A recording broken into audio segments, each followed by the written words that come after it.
Hey guys, and welcome once again to the channel. So for today's modeling video, I'm going to show you the way that I do my roads and my layouts. It's got a nice grainy texture, and if you have a look at the picture in the background, I've got a roll truck going for a delivery and a police vehicle, but the road's got a nice grainy texture to it. So I'm going to show you the ways that I go about making these roads. It's easy, and you can use the stuff that you've got around your house. And I hope it helps you. Drop me a like if it does, and let's get going. So for the first step, you're going to need the following stuff.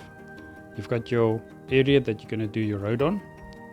I've got a brush here to paint the podge on with. The podge that I use just about for all of my modeling needs. I've got my trusty McDonald's ice cream spoon, a pencil, a ruler, some building sand or river sand. It's nice and fine. And I've got 3 vehicles here for reference purposes.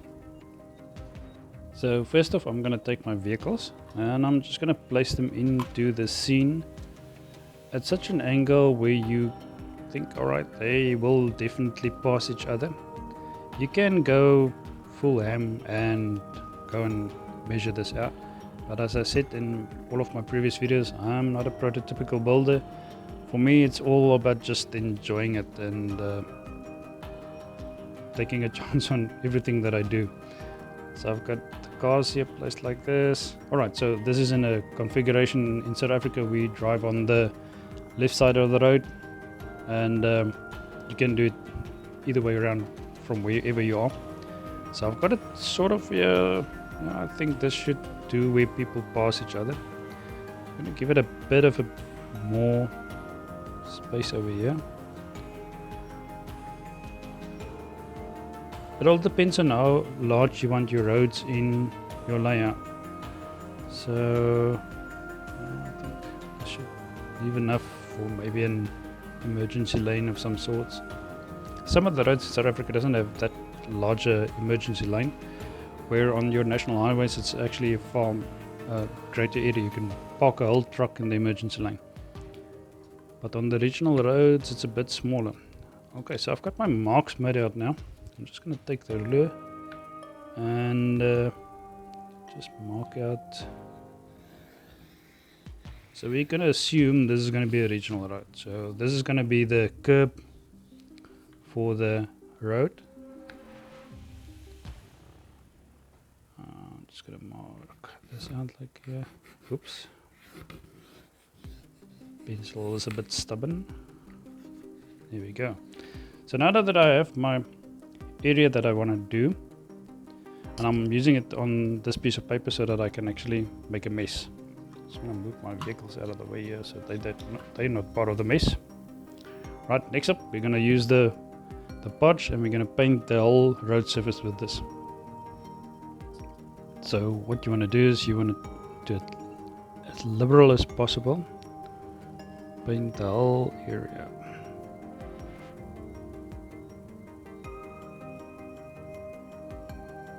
I should have maybe used a bit of a bigger brush. This is one of my older brushes, and the podge tends to get a bit sticky on it.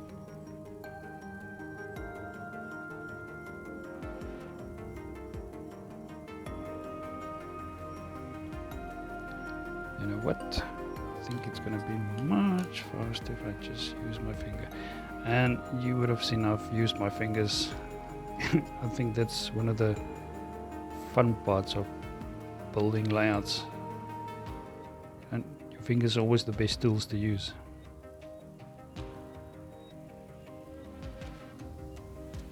So I'm just going to smear this now all over the area that I need. You can, if when we start doing the sand over this, you can go over it again and fill in the areas that didn't quite take enough sand.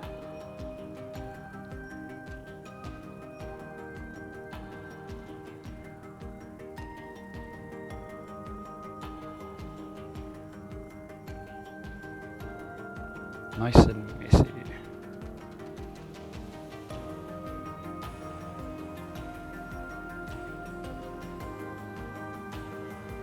This could actually take you back to your kindergarten years. Finger painting everything.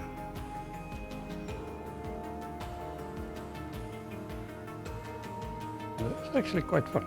I like doing this.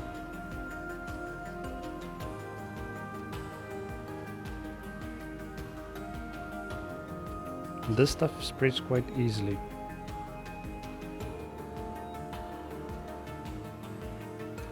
I think the one thing that I forgot to have close by is a cloth to wipe my hands. Right, there we go. Should have enough medium on it to catch up all the sand that I want to put on it to now.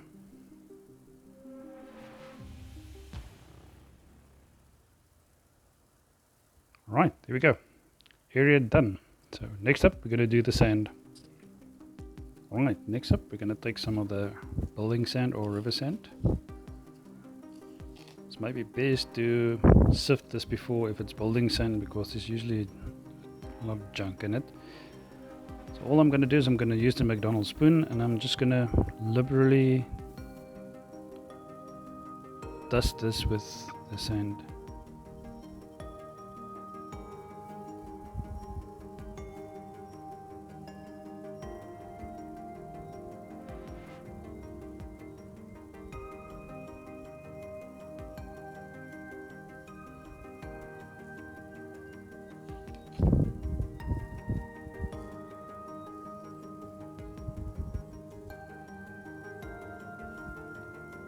It doesn't want how thick you actually do this,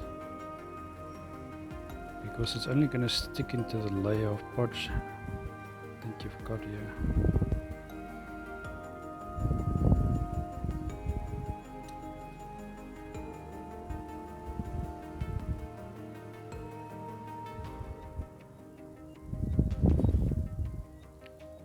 I just want to cover in some of the spots here. Looks a bit on the thin side.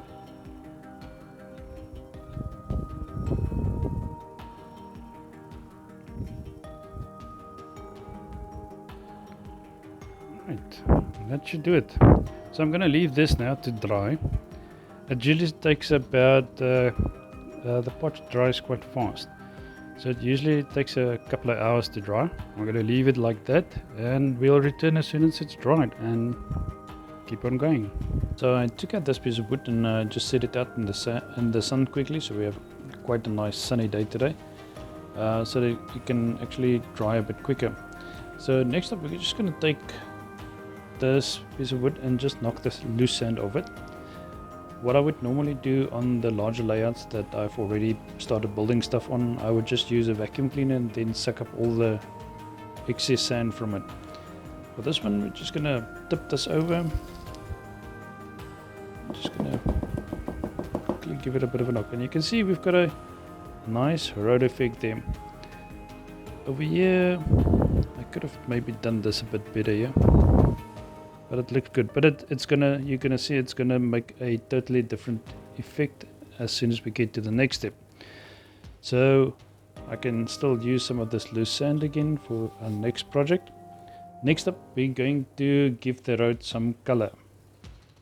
So to give the road a bit of color, we're going to make what is called a zip dust. Now this is not my own invention, it's something that I saw in one of Mike Conflone's videos, if I'm correct.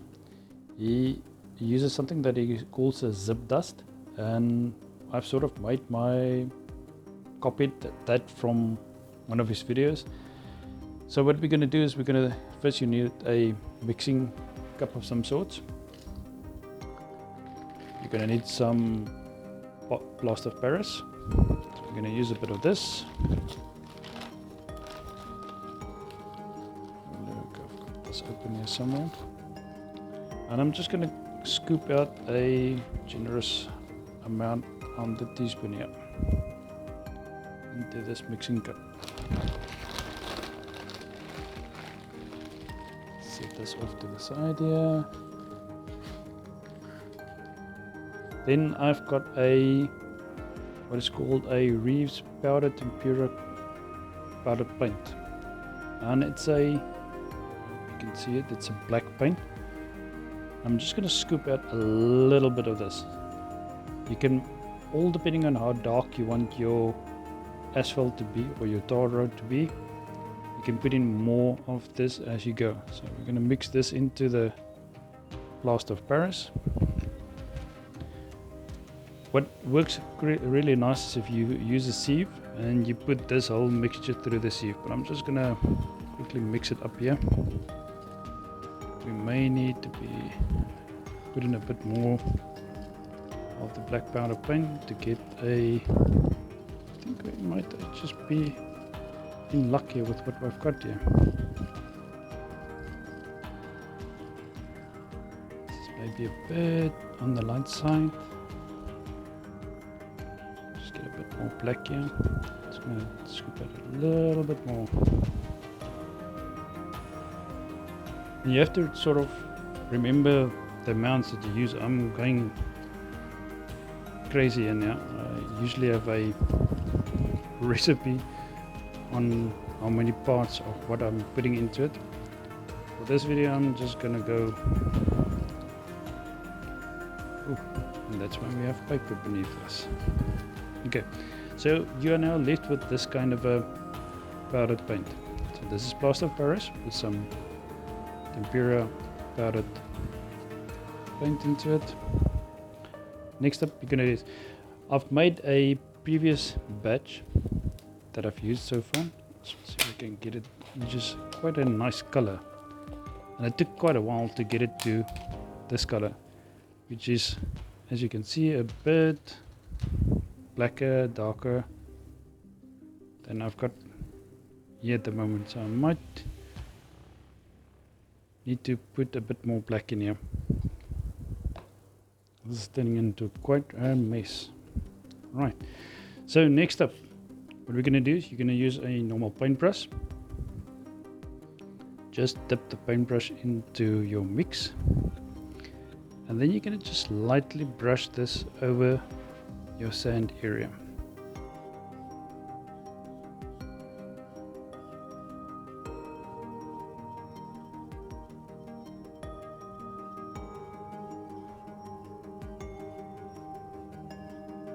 Now you would have also, the parts, what is nice about the zip texture is now the parts that didn't get that much sand onto it, the plaster of Paris is going to fill in those spots for you.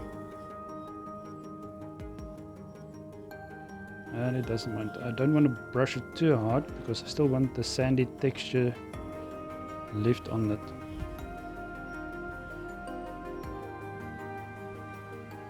There we go. This ought to do it. Set this off. I'm just going to knock this off to another area. And there you go. So what I'm going to do now is I've got a water bottle with some, this is a normal, just water with a couple of drops of detergent in it. I use water out of the kettle that has cooled down, not for any specific reason, but I think the chlorine that we have in our water nowadays is a bit harsh on whatever you do. So what I'm going to do is I'm just going to get another piece of paper here, and I'm going to give that a spray with the water. Okay, I just had to clean out everything here so I don't make it too big a mess. So we're going to take the water now and just spray it lightly over this area. You don't want it to be, the water to be too runny on the surface. You just want to wet it down so that the plaster of Paris can get wet and stick to the surface of the sand. So I'm just going to give this a light spray here from about the ruler's height from where I am. Now you're going to need to do this a couple of times. As you can see, there's some spots opening up there where the plaster of Paris didn't quite get into. I'm just going to wet this like that, and I'm going to set this off into the sun once again with the paper and everything, so everything can get dry. And we'll get back when that's dry dry again. Okay, so I've left this out in the sun once again, and I must say I love the nice rough texture of this road. It came out quite nice. I could have maybe just used a brush after I put the Mod Podge on before putting on the sand to just smooth out the Mod Podge a bit more. You can see there's sort of little bumps and stuff in the road. It's not that smooth, but I love the effect that it gives. Now you can go over this again with some zip texture and give the road a bit more of a darker look to it, or you can start doing the curb signs. Now this is just a demo piece that I'm using for this video. On my layouts I would take a lot more time to prepare the road and so on. I'm just also going to show you what I usually normally would do for the curb signs. So I'm just going to use some Mod Podge over here again and use what I've got here in the gap, and I'm just going to do a bit of roadside here. Now, all depending on the area that you are modeling, you can do grass, static grass, you can use scatter material, put some bushes, all depending on where you are. I've also frequently used some cork to model sidewalks, and if you paint the cork with some concrete paint, it makes for quite a good sidewalk. Just going to do this bit over here. Alright, now what I've also got here, so I've got a bit of a scatter material, and I've got yogurt containers galore, because yeah, that's most of the stuff that I like eating the most. This is a fine Jarvis scatter material, so I'm just gonna get everything in here like this. So I'm just gonna put this over the one end here.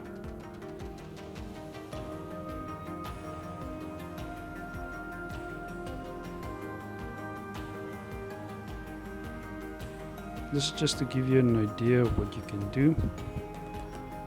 I've also got some gravel that I sifted over here.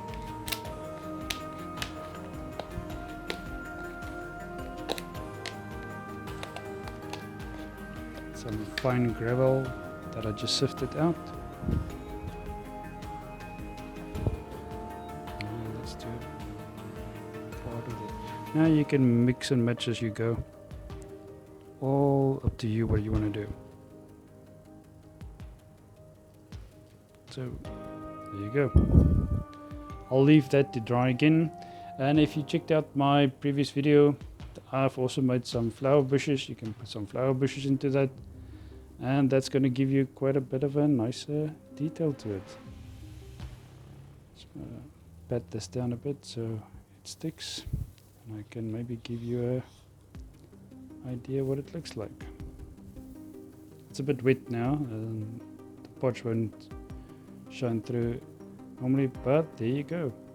That's the easiest way that I know of making a road. You can get the more expensive stuff that you use, like Walter Scenics' road system, but for me, I like using stuff lying around the house. It's cheap and you don't have to drive to the hobby shop for this. So guys, I hope you enjoyed this video. I hope this is informative in some way. If you liked it, please drop me a like, and I'll see you in the next one. Cheers.